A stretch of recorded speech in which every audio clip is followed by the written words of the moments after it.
Once upon a time, in a land where the winds whispered ancient truths, there lived a young traveler named Ben. Ben spent his days wandering across valleys, rivers, and forests, searching for something he could never quite name. He was chasing happiness, though he didn't know exactly where it was hiding. Ben believed happiness must be out there somewhere, waiting in the next destination, buried in some secret wisdom, or perhaps hidden among the treasures of far-off lands. He climbed the highest peaks, hoping the views would fill his heart. He bathed in clear lakes, thinking their purity would wash away his worries.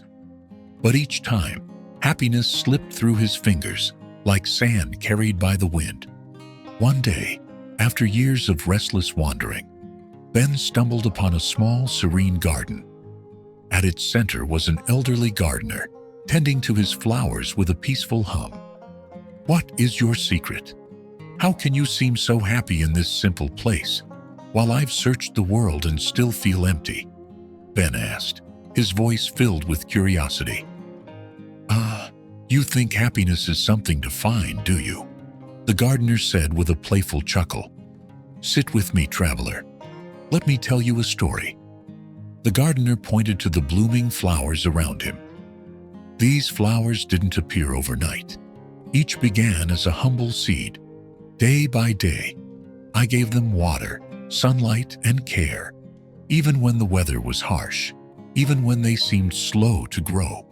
The gardener said warmly, "Happiness is just like these flowers. It's not something you find. It's something you cultivate, a little every day." "But what if the flowers don't grow?"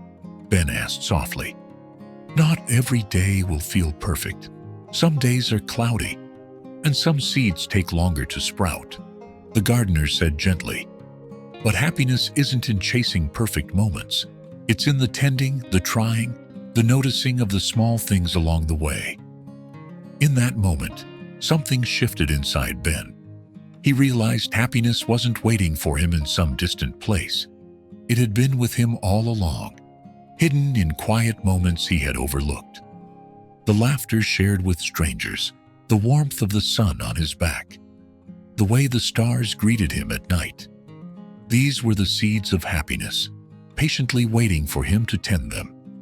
Ben stopped chasing happiness. Instead, he began growing it, one moment at a time, by noticing the beauty around him, by being kind to others, and by embracing even imperfect days with gratitude. Like Ben, many of us believe happiness is out there, waiting to be found. But perhaps the secret is simpler than we think. Maybe happiness isn't a treasure at the end of the road. Maybe it's in the small things: kindness, gratitude, and care for the present moment. Happiness is a garden, and each day we have the chance to plant something new. So, what seeds will you plant today?